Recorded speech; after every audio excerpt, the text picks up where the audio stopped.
Di balik panggung perjanjian Versailles. Dalam sejarah sering terjadi kesalahan besar, adanya perjanjian dan pertemuan yang sering menimbulkan akibat buruk yang tidak diharapkan oleh berbagai negara. Sejarah belum pernah menyaksikan akibat yang lebih buruk daripada yang ditimbulkan oleh Perang Dunia Pertama, yaitu perjanjian Versailles, yang buntutnya masih dirasakan oleh umat manusia sampai kini. Perjanjian Versailles yang menandai berakhirnya Perang Dunia Pertama sebenarnya merupakan bibit timbulnya Perang Dunia Kedua. Perjanjian ini telah mencoreng wajah dunia secara keseluruhan. Dunia terkelompok menjadi wilayah jajahan, yang diistilahkan dengan kawasan-kawasan pengaruh. Perjanjian Versailles juga melahirkan penjajahan baru dengan istilah yang menyesatkan, seperti pemerintah perwakilan, perlindungan, pendudukan, pembinaan, kawasan pengaruh, dan seterusnya.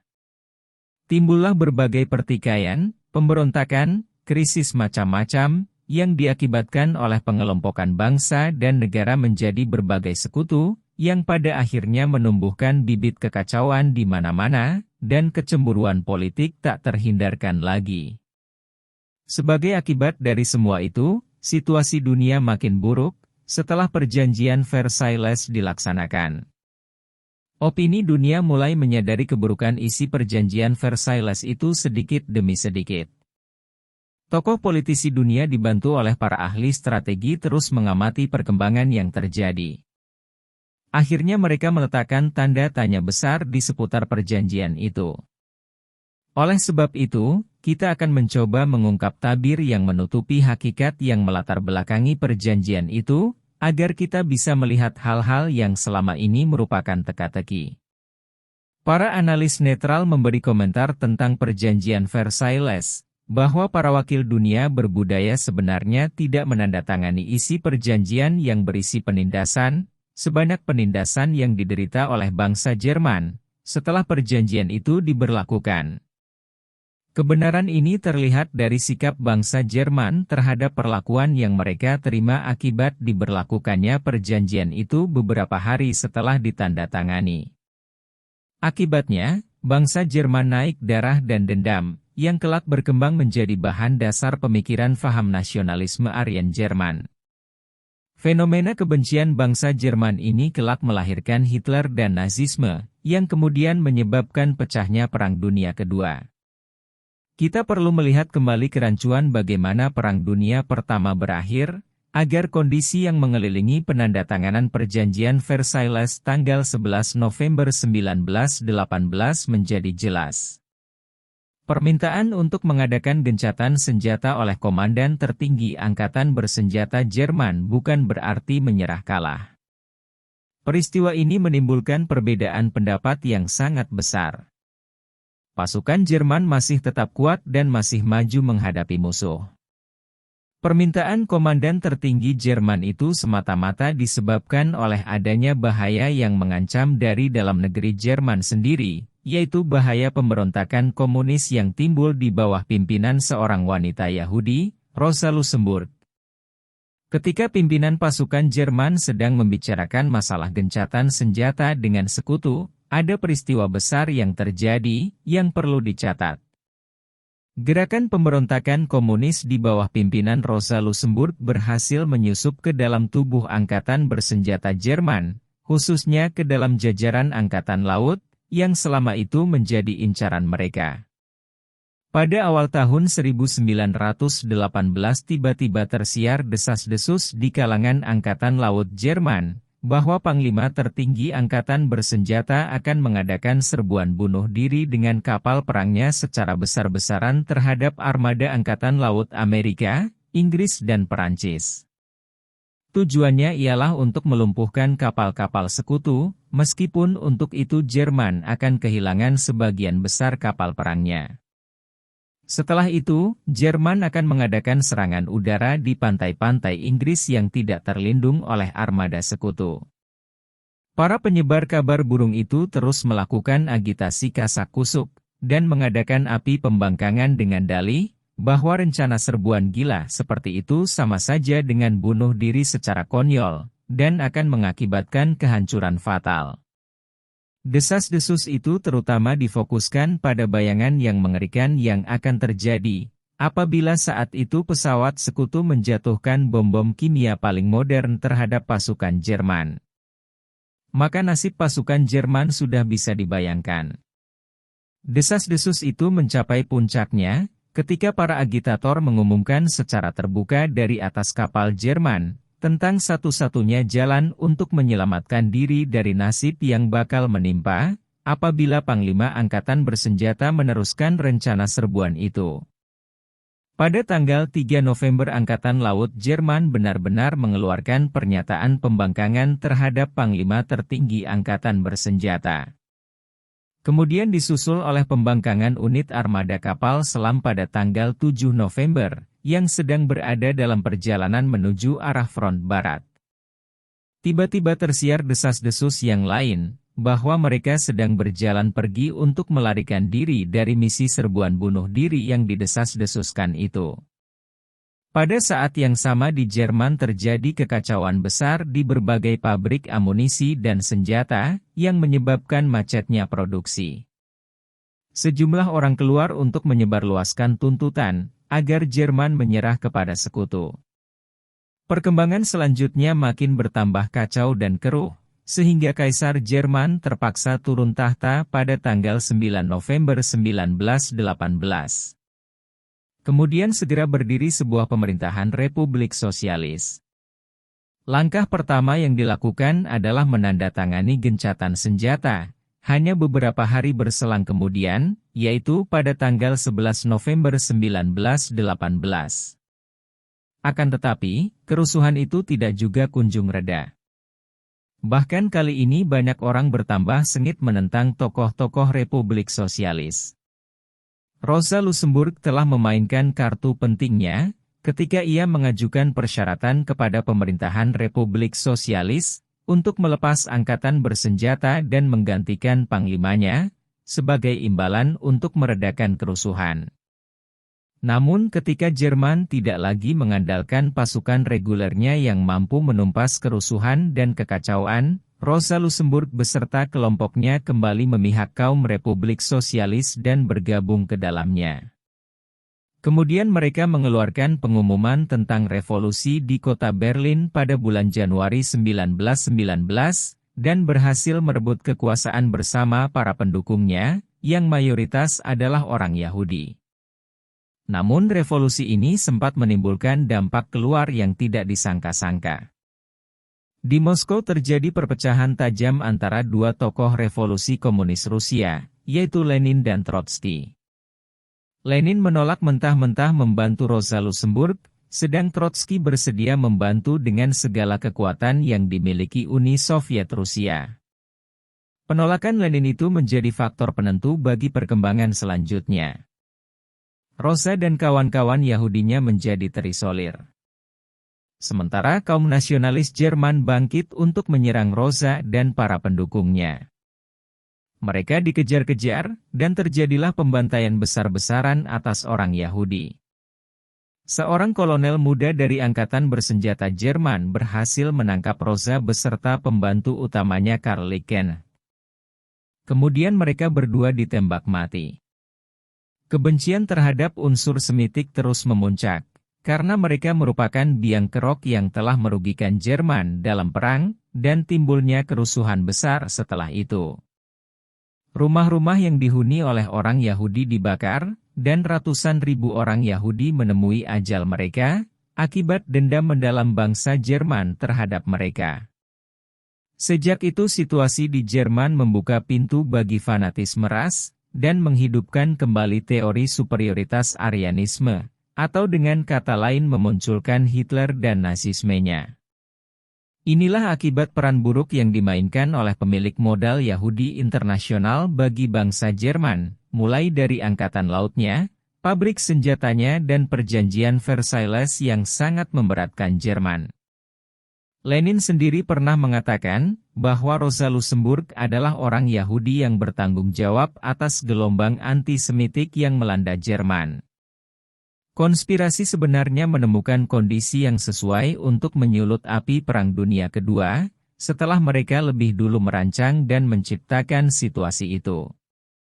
Ini sesuai dengan pernyataan di atas, bahwa yang bertanggung jawab atas gelombang antisemitik di Eropa, dan perkembangan situasi yang terus memuncak menuju pertikaian senjata secara global, adalah hasil ulah tangan kotor persekongkolan para pemilik modal Yahudi internasional sendiri.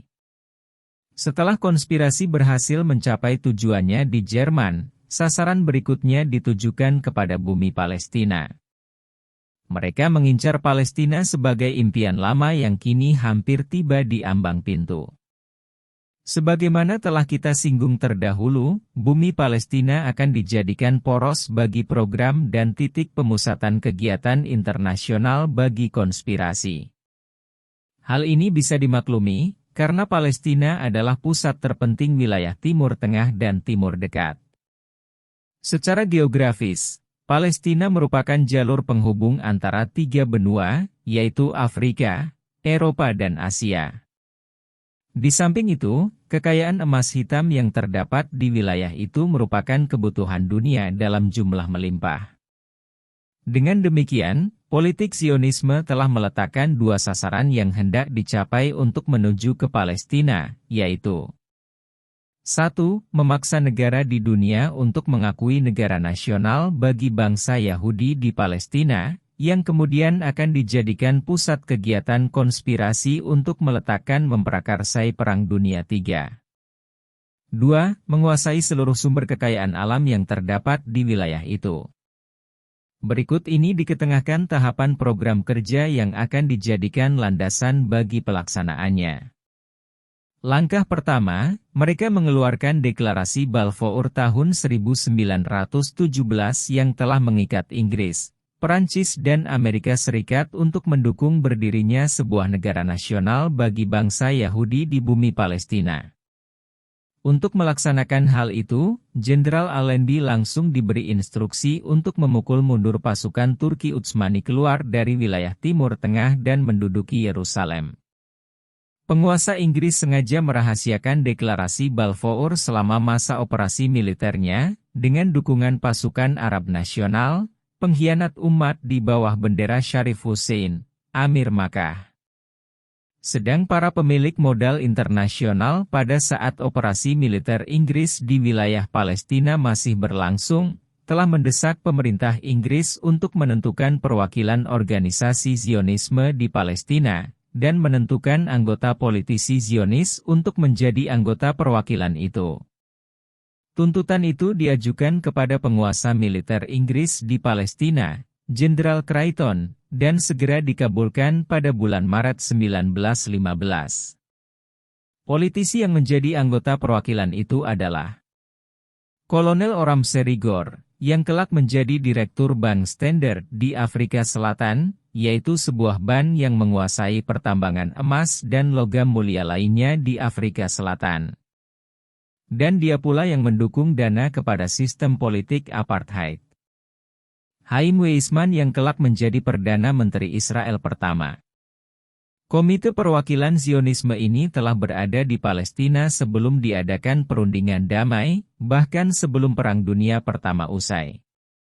Hal ini dimaksudkan untuk menciptakan momen yang tepat sebelum masalah Palestina dibicarakan di forum mendatang, yaitu Perjanjian Versailles. Kemudian perundingan damai dimulai, dan para pemilik modal internasional seorang penulis Perancis Georges Pateau dalam bukunya yang diberi judul, Masalah Yahudi, The Problem of the Jews, halaman 38 mengatakan, tanggung jawab diberikan kepada orang Yahudi yang telah mengelilingi Presiden Amerika Serikat Wilson, Perdana Menteri Perancis Clemenceau dan Perdana Menteri Inggris Lloyd George, dalam menyulap perundingan damai menjadi perundingan Yahudi. Selanjutnya perlu juga disinggung mengenai peristiwa yang terjadi pada saat perundingan berlangsung di Paris tahun 1919, saat Presiden Wilson pada mulanya mengajukan pendapatnya yang sangat jitu. Akan tetapi sayang, tiba-tiba ia mendapat telegram tertanggal 28 Maret 1919 terdiri dari 2000 kata, yang dikirim kepadanya secara pribadi oleh Yacov Sheif, wakil pemilik modal internasional di Amerika, yang telah kita sebutkan berulang kali. Telegram itu berisi gagasan pihak yang diwakili Ya'Qub Sheikh mengenai 5 masalah internasional, yaitu masalah Palestina, pampasan perang yang harus dibayar oleh Jerman, masalah Sisilia, terusan dan ring dan wilayah Saare, Jerman. Telegram ini telah mempengaruhi pendirian Presiden Wilson, dan membuatnya berubah pendirian, sehingga jalan perundingan dibuatnya berputar haluan.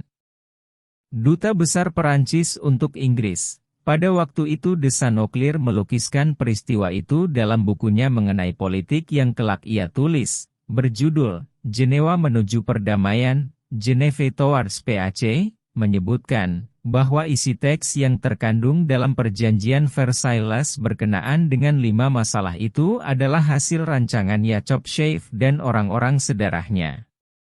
Masalah Palestina merupakan agenda pembicaraan yang paling banyak difokuskan oleh para peserta. Sebelum gerakan Yahudi terselubung selesai menentukan pemerintahan perwakilan Inggris di Palestina dalam perundingan damai itu, mereka telah mengalihkan program mengenai poin yang lain, yaitu persiapan untuk merancang pecahnya Perang Dunia Kedua. Maka isi rumusan perundingan damai yang dibebankan kepada Jerman sangat tidak adil dan memberatkan. Hal ini merupakan bibit-bibit ketidakpuasan di kalangan bangsa Jerman yang kelak menimbulkan dendam nasional. Begitulah kenyataan yang terjadi dalam peristiwa berikutnya. Konspirasi tidak lupa untuk menoleh kepada usul mengenai pembentukan Liga Bangsa-Bangsa, Nations League, yang telah disahkan dalam perjanjian Versailles. Maka tidak mengherankan kalau forum internasional ini kelak menjadi ladang subur bagi penanaman berbagai rancangan yang dibuat oleh konspirasi, sekaligus menjadi kuda tunggangan bagi para pemilik modal internasional. Oleh sebab itu, kelak tokoh Zionis kenamaan Nachum Sokolov, Kepala Komite Eksekutif Konferensi Zionisme menjadi berbangga diri dalam badan internasional ini. Pada tanggal 25 Agustus 1952 ia mengatakan, bahwa Liga Bangsa-Bangsa adalah hasil buah pikiran orang-orang Yahudi.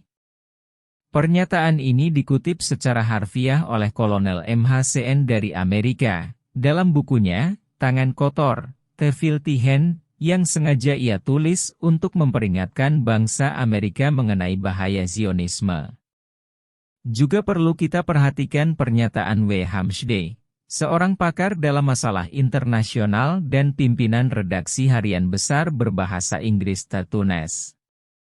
La berkali-kali menyinggung adanya pengaruh terselubung yang dilakukan oleh para pemilik modal Yahudi internasional. La menulis buku besar dengan judul, Selama 30 tahun, in the past 30 years.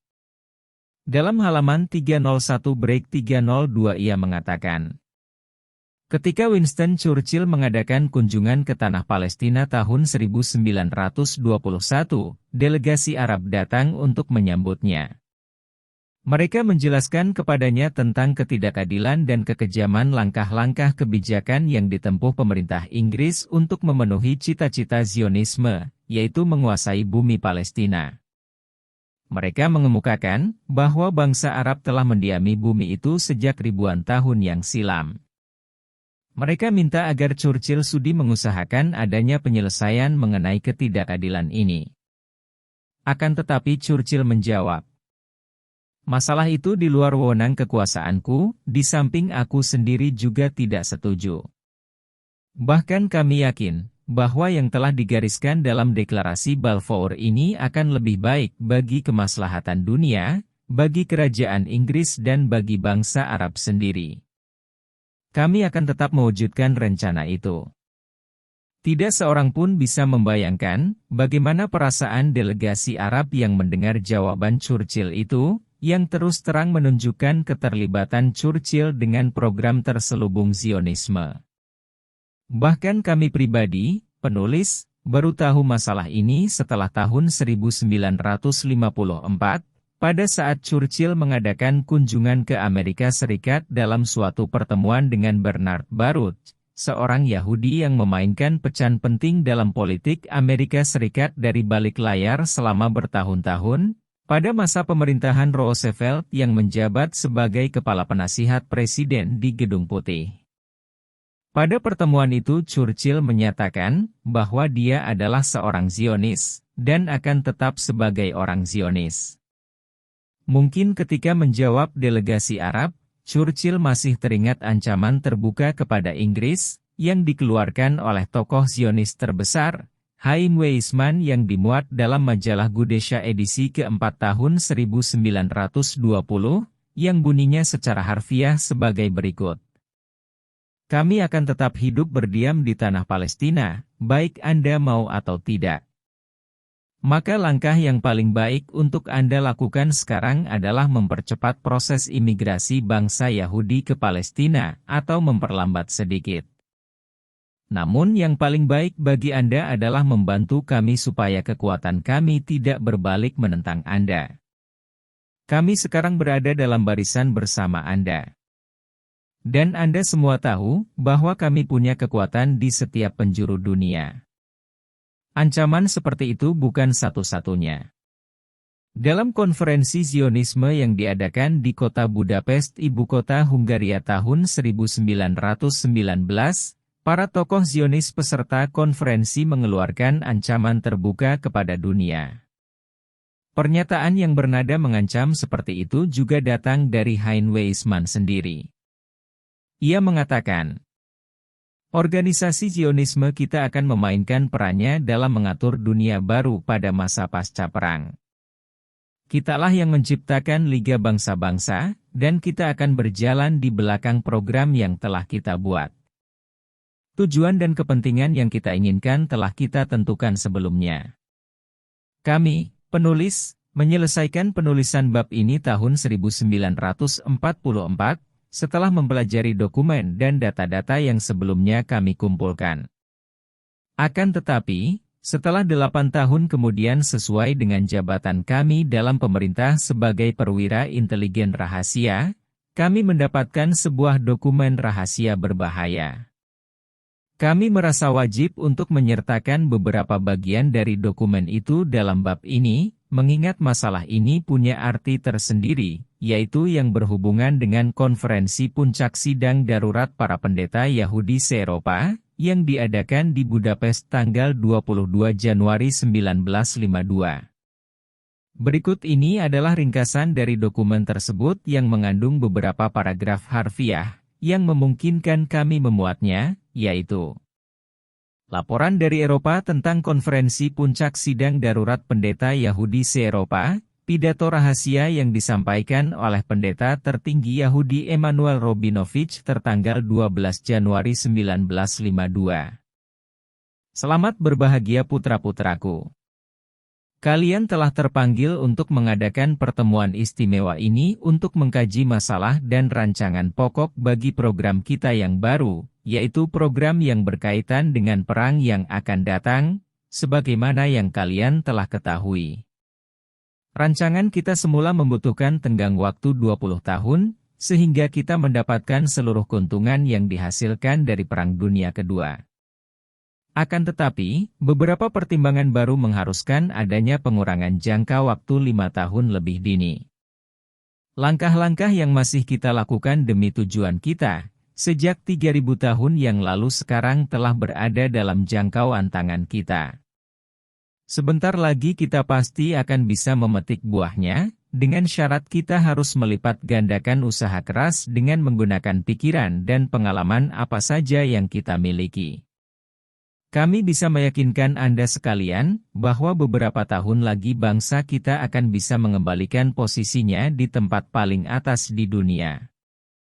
Ini merupakan hak alami yang telah dirampas semenjak kurun waktu yang sangat panjang. Dan hal ini akan kembali kepada kita seperti semula, sehingga setiap orang Yahudi akan menjadi tuan, dan setiap gentile atau non-Yahudi akan menjadi budak. Aplaus besar. Sekarang ini, kami akan menawarkan pemikiran tentang perang mendatang. Kalian tentu ingat keberhasilan besar mengenai program yang kita laksanakan sejak tahun 1930. Propaganda besar-besaran yang kita sebarluaskan telah berhasil meniupkan api kebencian di Jerman terhadap dunia Barat dan terhadap unsur Semitik. Kemudian kita juga meniupkan rasa kebencian bangsa Barat terhadap bangsa Jerman, yang disebabkan oleh sikap permusuhan Jerman terhadap unsur Semitik. Inilah program pokok yang sekarang sedang kita laksanakan untuk meniupkan rasa kebencian Timur terhadap Barat, dan di Barat terhadap Timur. Kita akan memerangi bangsa-bangsa yang bersikap netral untuk memaksa mereka bergabung dengan blok ini atau blok itu. Kita tidak akan membiarkan seseorang menghalangi jalan yang kita tempuh. Untuk mencapai tujuan awal dari program ini, kita akan menanamkan orientasi militerisme dan naluri perang di Amerika. Akan tetapi, rancangan undang-undang yang kita ajukan kepada Kongres Amerika dengan dukungan dari Jaksa Agung mengenai wajib militer bagi setiap warga Amerika ternyata ditolak. Kita mengalami kegagalan sementara. Kita akan mulai usaha baru lagi dengan bekerja keras untuk melemparkan tuduhan kepada pihak Uni Soviet bahwa negara itu melakukan kebijakan antisemitik, meskipun terdapat hubungan erat antara kita dan komunisme. Kita akan mendukung dengan dana dan pengaruh bagi organisasi yang membela unsur Semitik, khususnya di Amerika. Tujuan terakhir program ini adalah menciptakan Perang Dunia III, yang akan mengakibatkan kehancuran total, dan pengaruh yang jauh lebih besar daripada seluruh peperangan yang pernah terjadi. Kita akan membuat Israel tetap netral dalam perang ini, sehingga terhindar dari kehancuran. Setelah itu, Israel akan menjadi tempat sidang-sidang perundingan, pengawasan dan lain-lain, yang saat itu akan diserahi tugas untuk mengawasi bangsa-bangsa yang tersisa. Perang inilah yang akan merupakan pertikaian terakhir dalam sejarah melawan kaum Gentiles. Kita kelak akan membuka kedok yang menutupi wajah identitas kita yang sebenarnya di hadapan mata dunia. Ada sebuah pertanyaan diajukan oleh salah seorang pendeta Yahudi. Saya mohon Yang Mulia Pendeta Robinovich menjawab pertanyaan berikut ini, bagaimanakah nasib agama-agama setelah Perang Dunia III berakhir? Robinovich menjawab, di sana tidak akan ada lagi agama setelah Perang Dunia III, dan tidak ada pula tokoh-tokoh agama. Keberadaan agama dan tokohnya merupakan ancaman bagi kita, karena agamalah yang mampu membuat ancaman bagi kita untuk menguasai dunia. Kekuatan jiwa yang ditimbulkan dari iman pemeluk agama akan melahirkan sikap berani untuk menghadapi kekuatan kita. Akan tetapi, kita akan tetap memelihara sebagian dari ajaran agama yang bersifat lahiriah saja. Sedang agama Yahudi akan tetap merupakan pegangan bagi setiap bangsa Yahudi, dengan satu tujuan untuk menjaga tali pengikat antar bangsa kita, dan sekaligus sebagai tameng untuk menghalangi orang non-Yahudi tidak masuk ke dalam barisan kita melalui perkawinan atau lainnya. Untuk mencapai tujuan akhir, bisa saja kita memerlukan cara yang menyedihkan, seperti pernah kita lakukan pada masa Hitler, yaitu kita sendiri yang mengatur terjadinya peristiwa penindasan terhadap sebagian bangsa kita sendiri. Dengan kata lain, kita akan menumbalkan sebagian putra bangsa kita sendiri pada suatu peristiwa yang akan kita atur dari belakang layar.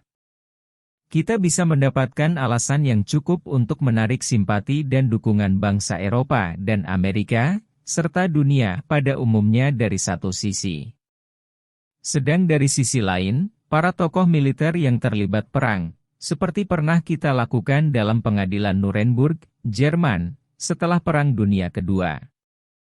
Tumbal itu mungkin mencapai ribuan nyawa bangsa kita, dan kita sendiri yang akan melakukan pembunuhan terhadap mereka, agar kita bisa melemparkan tuduhan terhadap pihak lain. Meskipun tumbal itu besar, namun kita tidak perlu mengukur besar kecilnya tumbal demi tujuan kita yang terakhir, yaitu menguasai dunia. Anda sekalian sekarang melihat kemenangan terakhir dengan jelas, seperti melihat gajah di pelupuk mata.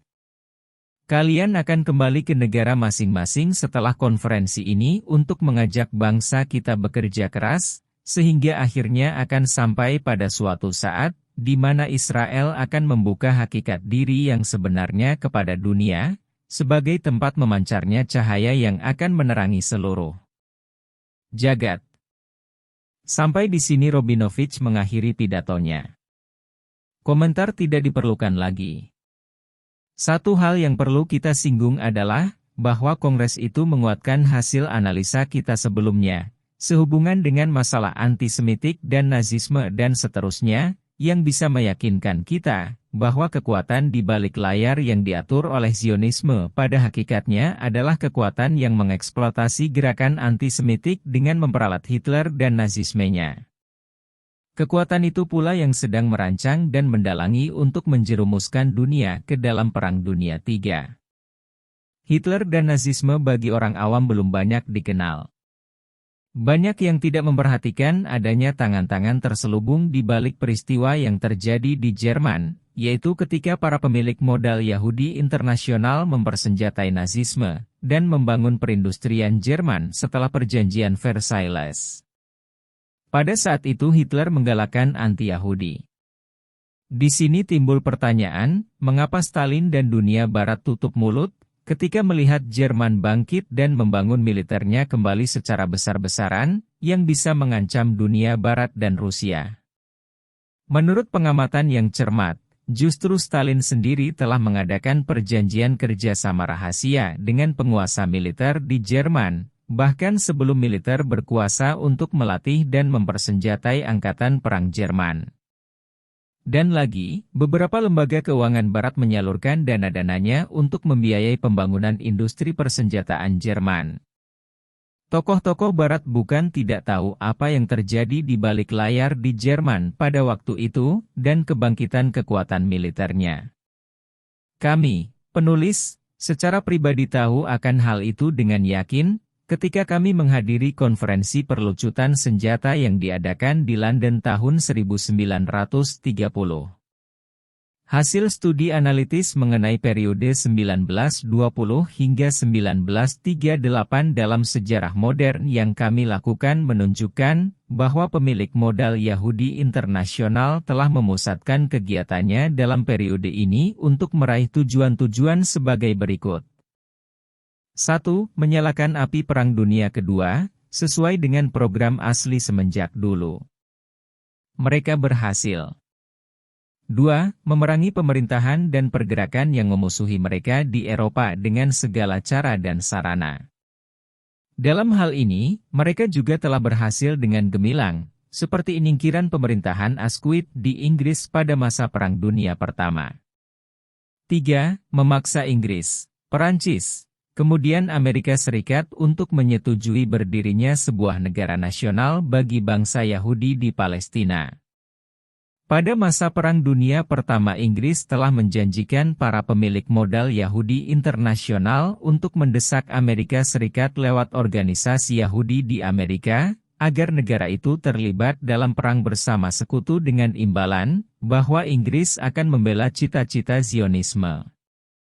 Data-data intelijen Angkatan Laut menunjukkan bahwa peristiwa penyerbuan Jerman terhadap kapal perang Amerika, Louisiana, kemudian tenggelam adalah sebuah peristiwa yang sengaja dirancang sebelumnya sebagai preteks agar Amerika Serikat melibatkan dirinya dalam perang itu, persis penyerbuan Pearl Harbor oleh Angkatan Udara Jepang tahun 1941. Sehingga Amerika Serikat ketika itu bisa terjun dalam kancah Perang Dunia Kedua. Adapun naskah asli dalam perjanjian Versailles tentang nasib tanah Palestina di bawah kekuasaan pendudukan Inggris disebutkan dalam rumusan berikut, yaitu untuk mengubah tanah Palestina menjadi sebuah negara nasional bagi bangsa Yahudi. Mengubah, menjadi, mendirikan, dengan maksud menutupi niat buruk bangsa Yahudi sebenarnya di seluruh wilayah itu. Maka rumusan menjadi sebagai berikut 21. His Majesty's government view it favor the establishment in Palestine of a national home for the Jewish people, and will use their best endeavors to facilitate the achievement of this object, it being clearly understood that nothing shall be done which may prejudice the civil and religious rights of existing non-Jewish communities in Palestine. of the right and political status enjoyed by Jews in any other country. Pemerintah Baginda Raja melihat dengan tatapan belas kasih mengenai berdirinya sebuah negara nasional bagi bangsa Yahudi di Palestina, dan akan mengusahakan dengan segala kemampuan pemerintah kerajaan Baginda untuk mewujudkan cita-cita ini. Sebagaimana sama-sama dimaklumi, tidak ada langkah yang akan diambil yang kira-kira bisa menyinggung hak sipil atau agama bagi masyarakat non-Yahudi yang ada di Palestina, atau hak dan status politik yang dimiliki oleh Yahudi di negara lain manapun. Dalam ulasan terdahulu telah kita bicarakan, bagaimana kekuatan konspirasi bisa menaklukkan arah politik seluruh negara Eropa pada masa antara Perang Dunia Pertama dan Perang Dunia Kedua, yaitu politik yang ditandai dengan ketamakan imperialisme dunia barat dan pemerasan kekayaan terhadap bangsa lainnya di dunia. Begitu pula periode itu ditandai oleh adanya perpecahan blok militer yang saling berhadapan, hingga pecahnya Perang Dunia Kedua. Oleh karena itu, kita tidak perlu heran, bahwa tujuan paling utama konspirasi dari Perang Dunia itu adalah mendirikan negara yang akan menjadi pusat kegiatan konspirasi Yahudi terhadap bangsa lain di dunia. Kami telah berkali-kali mengatakan, bahwa yang menguasai wajah perjalanan dunia adalah para pemilik modal Yahudi internasional. Dan yang menggerakkan khususnya perundingan damai itu adalah Yacov Shaiv dan kelompok Warburg serta para pemilik modal Yahudi internasional lainnya. Satu-satunya tujuan yang hendak mereka capai adalah menguasai Eropa, khususnya Jerman. Stalin dan Yahudi Stalin dilahirkan di desa Gori, wilayah Georgia, Rusia. Ibunya seorang pemeluk agama Kristen Ortodoks bernama Katerina Glades, dan kakeknya seorang petani kecil. Ayahnya mula-mula bekerja di ladang, dan kemudian berpindah profesi sebagai tukang sepatu di kota kecil Adilchanov. Meskipun ibunya pemeluk agama yang taat, tapi ayahnya peminum minuman keras. Ibunya terpaksa bekerja keras sebagai pencuci pakaian, agar ia bisa membiayai anaknya mengenyam pendidikan dan menjadi pendeta. Stalin sendiri adalah anak yang cerdas di kelas, dan akhirnya ia mendapat beasiswa dari sebuah seminari di kota Tiflis. Namun Stalin terpaksa tidak bisa meneruskan studinya karena sering terjadi perdebatan sengit dengan guru-gurunya. Akhirnya ia diusir dari sekolahnya, setelah 4 tahun belajar di sana. Kemudian ia bergabung dengan sebuah kelompok yang kala itu telah tersebar luas di seluruh Rusia. Stalin menikah dengan Catherine Schneides dan mendapat seorang putra yang diberi nama Yasha. Kelak Yasha hidup sebagai seorang mekanik listrik sampai masa kejayaan ayahnya berakhir. Selain itu, Stalin juga punya seorang istri lain bernama Nadia Baliova, dikaruniai seorang putra bernama Vasily dan seorang putri lagi bernama Svetlana. Vasily kelak menjadi marsekal udara dalam jajaran angkatan bersenjata Rusia pada masa kejayaan Stalin. Namun sepeninggal Stalin, Vasily termasuk orang yang disingkirkan dari arena politik oleh Nikita Khrushchev. Kemudian Vasily menghilang tanpa jejak. Perkawinan Stalin dengan istri keduanya tidak berumur lama. Sebab, Stalin jatuh cinta kepada seorang wanita Yahudi jelita bernama Rosa Kaganovich, yang kemudian hidup bersama tanpa ada ikatan perkawinan. Nasib Nadia, istri pertama, berakhir dengan bunuh diri. Tindakannya yang nekat ini bukan karena skandal asmara suaminya dengan wanita Yahudi itu, melakukan ia menderita karena melihat suaminya melakukan kekejaman terhadap musuh politiknya, yang sebagian besar merupakan saudara seagama Nadia, yaitu Kristen Ortodoks, yang berbeda dari agama yang dianut oleh wanita Yahudi, pacar gelap Stalin itu. Adapun Rosa Kaganovich tidak lain adalah saudara kandung Lazar Kaganovich, seorang tokoh komunis terkemuka pada masa pemerintahan Stalin, yang menjadi anggota Politbiro Partai Komunis Rusia, di samping menjadi kepala pengawas industri berat. Lazar adalah orang yang paling dekat dengan Stalin, sampai Stalin mati. Setelah Stalin mati, pemerintahan Khrushchev mengadakan pembersihan besar-besaran untuk mencampakkan sisa-sisa popularitas Stalin dan para pendukungnya dari arena politik Rusia dengan cara kejam, seperti pernah dilakukan oleh pendahulunya, Stalin terhadap lawan politiknya. Lazar Kaganovich juga berhasil mengawinkan putranya Mikhail dengan putri Stalin Svetlana pada tanggal 15 Juli 1951. Padahal, Svetlana ketika itu masih berstatus istri dari salah seorang yang konon telah menghilang beberapa hari berselang, tanpa diketahui kemana ia pergi. Sedang Stalin sendiri kemudian mengawini Rosa, setelah istrinya mati bunuh diri. Dengan demikian, Stalin telah hidup dalam lingkungan keluarga Yahudi. Sebab, istrinya adalah Yahudi, menantu laki-lakinya adalah Yahudi, dan saudara kandung istrinya yang sekaligus sahabat karib Stalin adalah juga Yahudi. Bukan hanya sampai di sini. Wakil Perdana Menteri dalam pemerintahan Stalin yang merangkap Menteri Luar Negeri, yaitu Molotov juga beristrikan wanita Yahudi. Istri Molotov ini adalah adik kandung pemilik modal Yahudi internasional di Amerika Sam Sharp, yang mewakili perusahaan impor-ekspor, berpusat di negara bagian Connecticut. Sedang putri Molotov adalah tunangan putra Stalin sendiri, Vasily. Demikianlah yang kita lihat. Politbiro akhirnya dipegang oleh tangan-tangan satu keluarga. Ini merupakan akibat wajar dari filsafat ateisme dalam bentuk komunisme, yang pada dasarnya merupakan anak yang lahir dari kandungan kehidupan lingkungan ghetto Yahudi di Eropa Timur. Oleh karena itu, tidaklah mengherankan kalau kenyataan ini merupakan sisi gelap dari perkembangan mendasar yang terjadi di Rusia, dan dunia komunisme umumnya, sampai Stalin meninggal dunia. Perkembangan ini ditandai dengan publikasi tentang kejahatan Stalin, dan pembantaian kaum tani yang dilakukannya.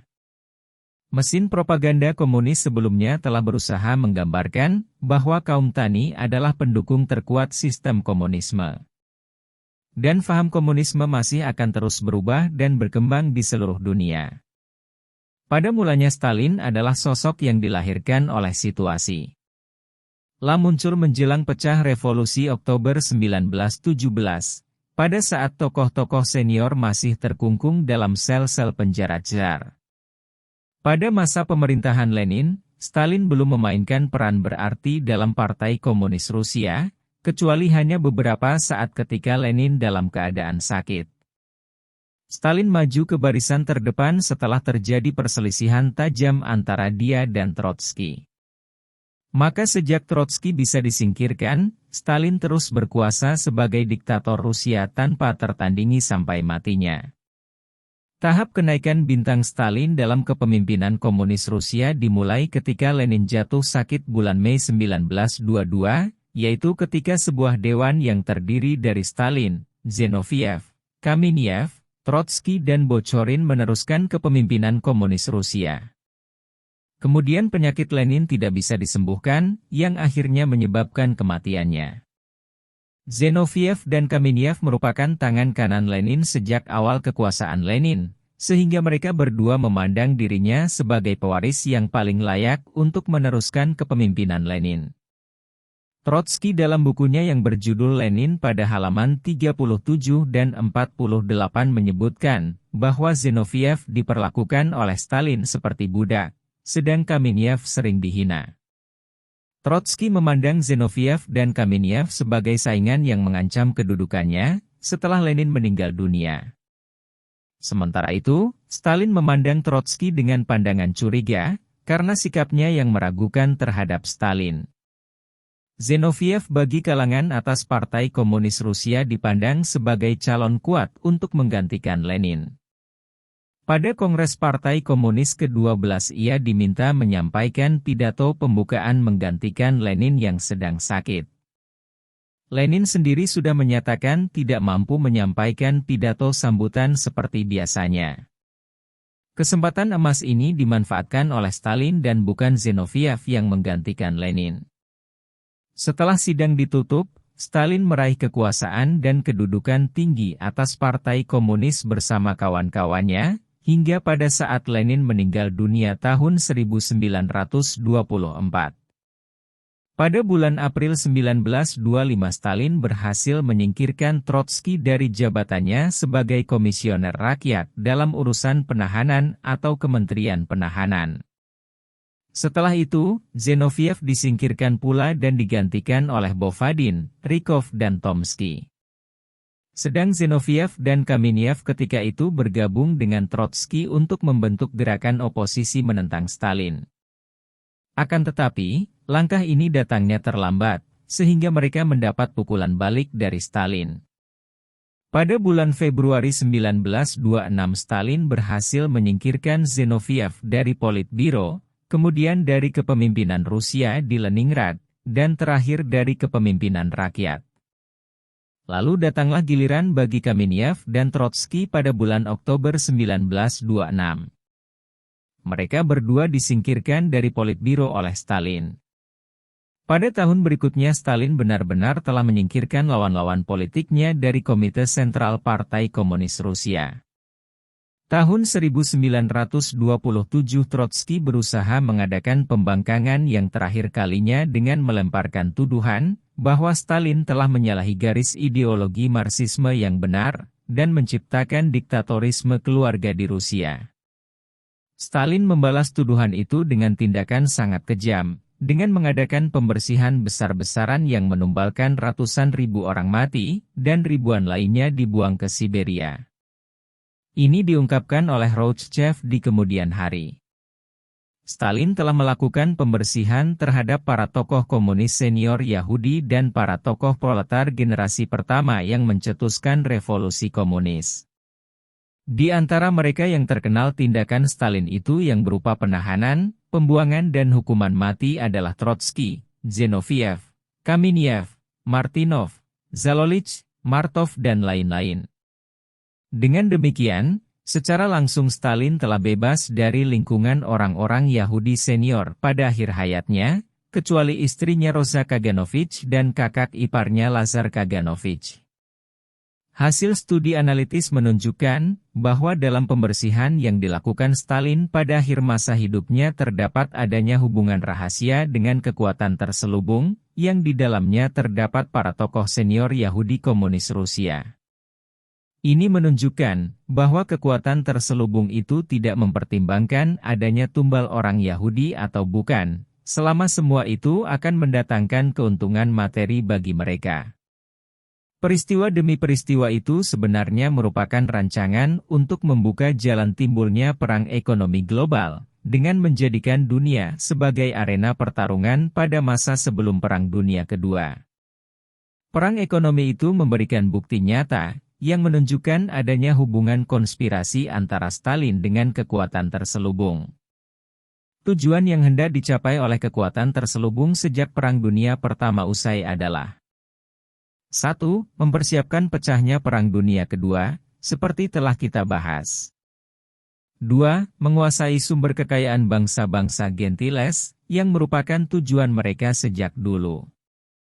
Jelaslah kiranya, bahwa untuk menopang tujuan pertama, konspirasi dituntut untuk mencapai dua faktor utama. Pertama adalah faktor psikologis dengan membawa dunia dan Eropa kepada perang, dan meniupkan rasa permusuhan dan kebencian antar bangsa, seperti telah kita bicarakan terdahulu. Faktor kedua adalah menciptakan perimbangan antara blok militer yang saling berhadapan dalam perang. Ini merupakan jalan pokok menuju pecahnya perang, karena negara sekutu yang keluar sebagai pemenang dalam Perang Dunia Pertama, yaitu Amerika, Perancis dan Inggris jauh lebih kuat dibanding dengan Jerman yang kalah perang, dan menderita luka parah luar dalam. Maka sebagai pijakan logis untuk mewujudkan perimbangan kekuatan yang ada, lebih dulu harus mempersenjatai dan membangun Jerman kembali beserta negara yang akan dijadikan sekutu oleh para pemilik modal Yahudi internasional. Pada saat yang sama, negara sekutu yang lebih kuat lebih dulu harus dilemahkan pada tingkat yang diperlukan.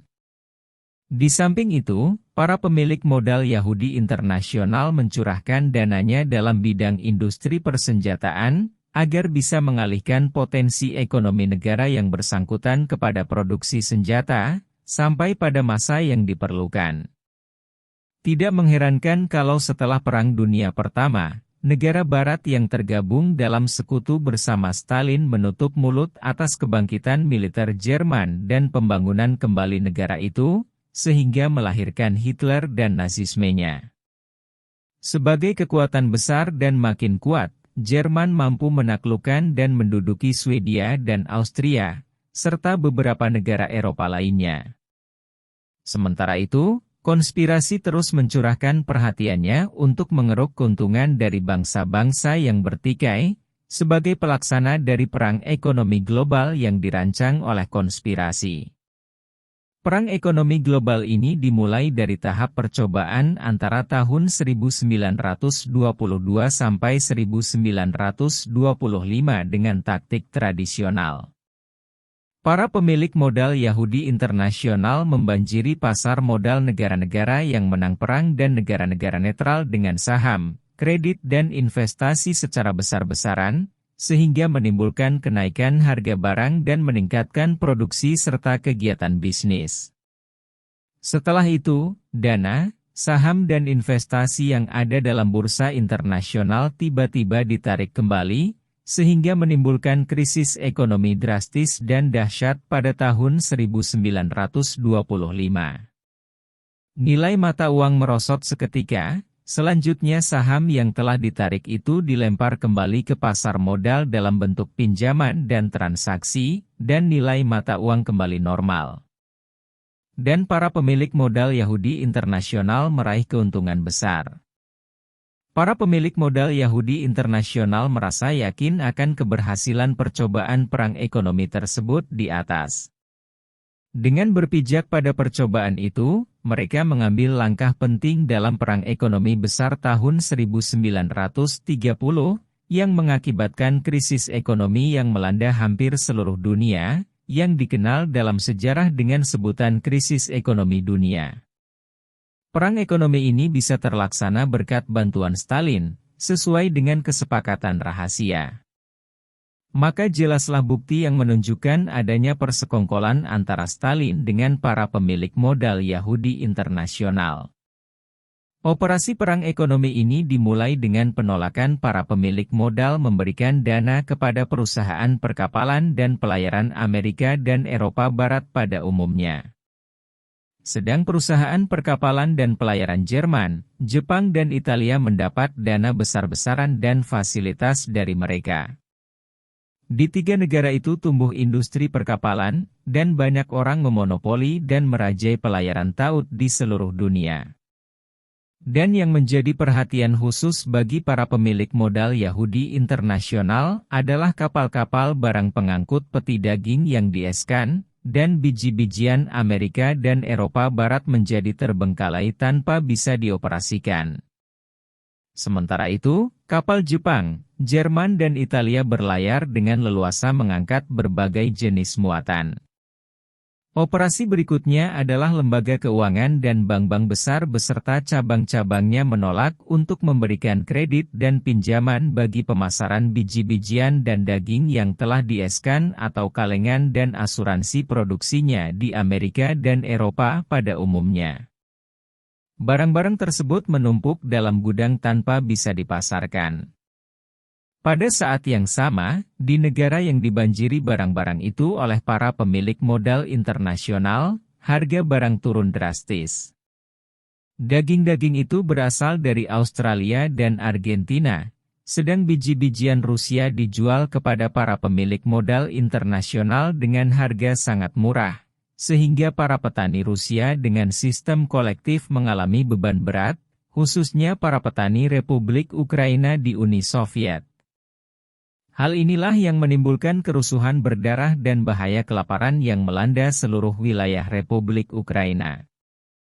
Kenyataan di atas merupakan bukti yang kelak secara terbuka diakui sendiri oleh Nikita Khrushchev dalam konferensi umum Partai Komunis Rusia, di mana Nikita dengan sengit menyerang politik Stalin, dan membeberkan kebijakannya atas penjualan hasil biji-bijian Rusia kepada lembaga keuangan internasional dengan harga sangat rendah, sehingga para petani Rusia mengalami kerugian besar dan dilanda kelaparan. Kecuali itu, Nikita juga berbicara tentang pembantaian yang dilakukan oleh Stalin pada masa pemerintahannya. Akibatnya, perekonomian Amerika dan Eropa ambruk, khususnya di bidang produksi pertanian dan peternakan. Barangkali Stalin mengharapkan pecahnya revolusi komunis di Eropa Barat yang ditimbulkan oleh krisis ekonomi, perubahan sosial, dan gejolak politik. Namun peristiwa berikutnya menunjukkan kesalahan dan keluguan perhitungan Stalin, sebagaimana dilukiskan oleh Nikita. Sedang para pemilik modal internasional adalah pihak yang berhasil mencapai tujuannya, yaitu menciptakan krisis ekonomi global di Amerika, Eropa dan dunia penghasil biji-bijian dan daging. Dengan demikian, krisis ekonomi, sosial dan politik berkembang mewarnai kehidupan dunia secara umum. Kredit bank, sertifikat tanah, nota bank dan lain-lain yang dijadikan jaminan pada lembaga keuangan segera berpindah tangan kepada para pemilik modal internasional. Semua itu berkat kebijakan yang ditempuh Stalin dalam konspirasinya bersama mereka. Selanjutnya kondisi mencekam seperti itu menyebabkan lembaga keuangan kecil terpaksa gulung tikar, di samping mengakibatkan timbulnya kerusuhan dan dekadensi moral di mana-mana. Masalah ini tidak menjadi pertimbangan bagi para pemilik modal selama mereka mendapat keuntungan besar. Stalin telah berspekulasi dengan permainan berbahaya, dan menghancurkan nilai-nilai manusiawi di kalangan rakyatnya sendiri. Untuk mengetahui lebih jelas lagi tentang langkah-langkah setan yang merancang krisis ekonomi dunia, kita perlu menengok kembali peristiwa menjelang meledaknya krisis besar ini pada tahun 1929 sampai 1930. Amerika, Eropa dan negara lain penghasil biji-bijian dan ternak mengalami kelesuan ekonomi yang sangat parah. Barang hasil produksinya terpaksa tertimbun dalam gudang, atau terbengkalai dalam kapal, tanpa bisa dikirim ke luar negeri untuk dipasarkan. Pada saat yang sama bahaya kelaparan melanda berbagai negara, termasuk negara penghasil biji-bijian dan daging itu sendiri. Sedangkan Jerman, Jepang dan Italia telah mendapat kesempatan emas untuk mengeruk keuntungan besar dari krisis ekonomi itu.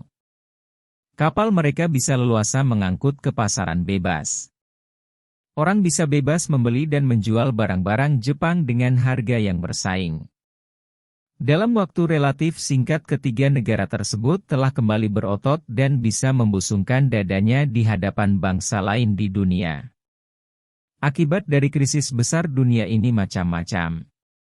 Franklin Roosevelt di Amerika muncul dengan politiknya yang terkenal itu, yaitu beranjak dari pengalihan investasi modal nasional Amerika ke dalam bidang industri, dan membiarkan sebagian tanah pertanian tidak digarap dengan imbalan ganti rugi yang diberikan kepada para pemiliknya. Roosevelt berhasil dengan rencana politiknya itu, sehingga ia memenangkan pemilihan umum di Amerika. Krisis ekonomi yang melanda Amerika bisa diakhiri dari satu sisi.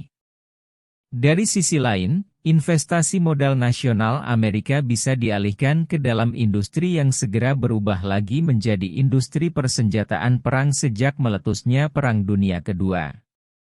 Sebagaimana kita lihat, tujuan pokok para pemilik modal internasional adalah, pertama mewujudkan perimbangan ekonomi antara Eropa dan Amerika di satu pihak, dan Jerman, Italia dan Jepang di pihak lain. Masing-masing pihak dipacu untuk mengalihkan industrinya ke bidang produksi persenjataan, untuk mempersiapkan perang yang benar-benar akan menjadi kenyataan. Sedang tujuan kedua adalah untuk sedapat mungkin menguasai kekayaan lain bangsa. Hal ini sudah mereka capai. Krisis besar ini tampak mereda antara tahun 1931 hingga 1932, dan muncul lagi tahun 1933. Hal ini terjadi Karena para pemilik modal internasional melemparkan modalnya secara besar-besaran ke pasaran internasional yang memungkinkan lahirnya transaksi baru. Pemasaran dan barter barang diborong oleh para pemilik modal itu dengan harga sangat rendah. Adapun Stalin, ia telah gagal menyalakan api revolusi komunis di Eropa Barat. Stalin sendiri akhirnya mengakui bahwa ia adalah pihak yang dirugikan dalam persekutuan rahasianya dengan para pemilik modal internasional. Mungkin inilah yang menyebabkan timbulnya perselisihan terselubung antara keduanya, yang tanda-tandanya tampak jelas pada tahun 1936. Dunia saat itu belum menyadari bahwa krisis ekonomi besar itu pada hakikatnya adalah awal dari rancangan menuju Perang Dunia Kedua. Juga tidak banyak orang menyadari bahwa semua itu terjadi karena ulah konspirasi internasional dengan jerat-jerat perangkap yang sengaja dipasang. Terima kasih sudah menyimak video dari saya. Bagikan video ini ke orang-orang karena semakin banyak yang memahami kebenaran, maka akan semakin banyak yang berpihak pada kebenaran. Semoga menjadi ibadah. Subscribe, like, share.